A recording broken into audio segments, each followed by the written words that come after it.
Hey everybody, I'm Laura. Thank you for coming to dance with me today. Today I want to talk about how to put vernacular jazz moves into your partner dancing.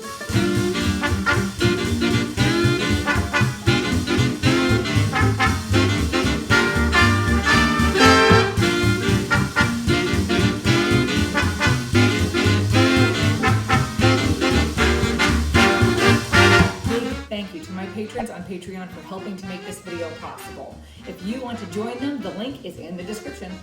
First off, I think vernacular jazz is already a part of Lindy Hop. It's danced to the same music. You hold your body in the same way. It interacts with the music in the same way. And so I don't think you should think of it as a separate thing. Also, something that's really important in partner dancing is the ability to let go of your partner and remain a dancer. And that's what this vernacular jazz stuff is for. Even without the security of a partner, you still have the structure through which you can express yourself to music. But I know what you're here for. You want to know how to put vernacular jazz moves in partner dancing as variations. Honestly, most of the time there aren't entire vernacular jazz moves put into a partnered setting. A lot of the times you have a fragment of it or you have a variation that might be inspired by. But here are a few more concrete examples. Big thank you to husband, baby daddy, and excellent lead Brooks Prumo for helping me to show how this works in a partnered setting. One of the easiest and most obvious examples of vernacular jazz in a partnered setting is this thing called a breakaway. Now, a breakaway is when you're dancing together and then the lead leads something that separates the two of you, and then you boogie back and boogie forward, you keep an eye on each other, and that's the breakaway.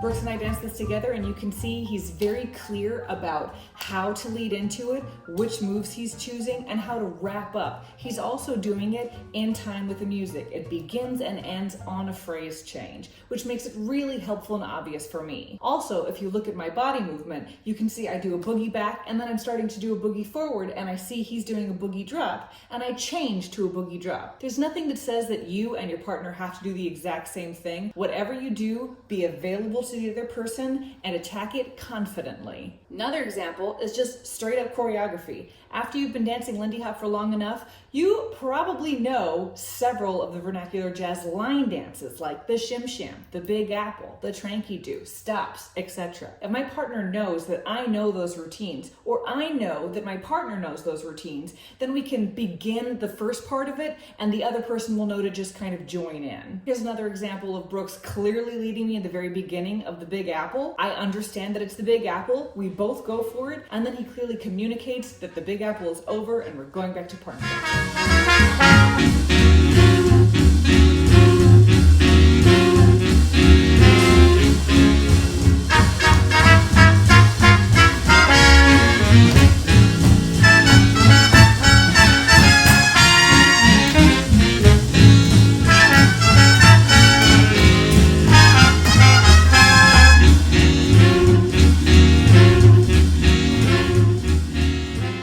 Possible for the lead to lead vernacular jazz moves, especially in closed position. Especially if, again, the lead knows that the follow knows the moves. Everything is so much easier to follow if you already have that movement in your body. That's why solo movement is so important to do.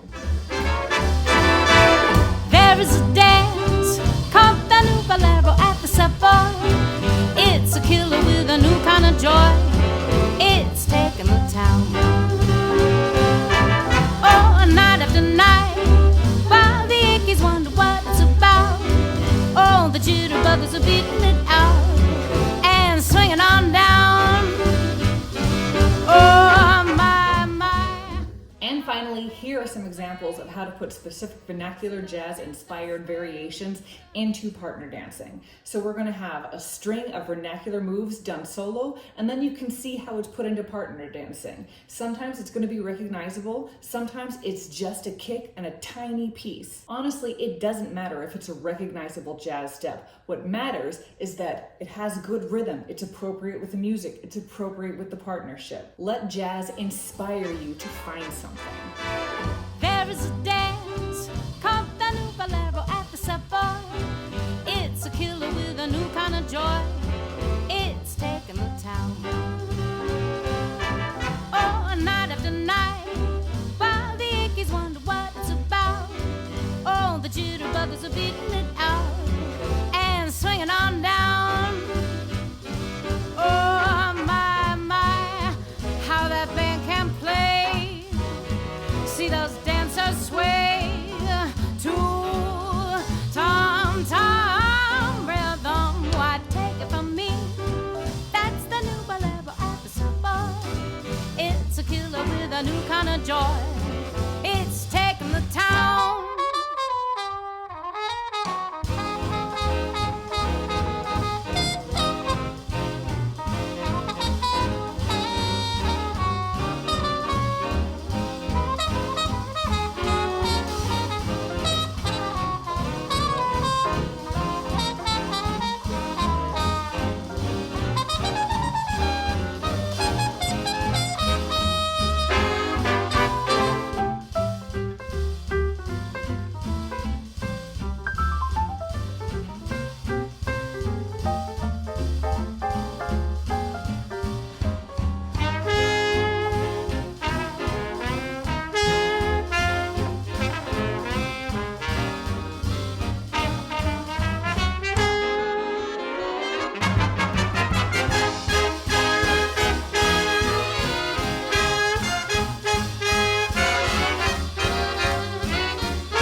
Breakdown of any of those variations because it's not about the variations. It's about using vernacular jazz as inspiration. Also, this is YouTube. Feel free to stop it, slow it down, and break it down if you want those variations for yourself. I'm totally cool with that. Get out there and kill it. I hope this video was helpful. If you liked it, click like and subscribe. The algorithm loves it when you do that. And then head on over to my Patreon, see what's going on over there. And remember, the best way to learn how to dance, the best way to learn how to do all of this stuff is just to do it a bunch. It's not going to be perfect at first. Who cares? The journey is fun. Dance and dance and dance.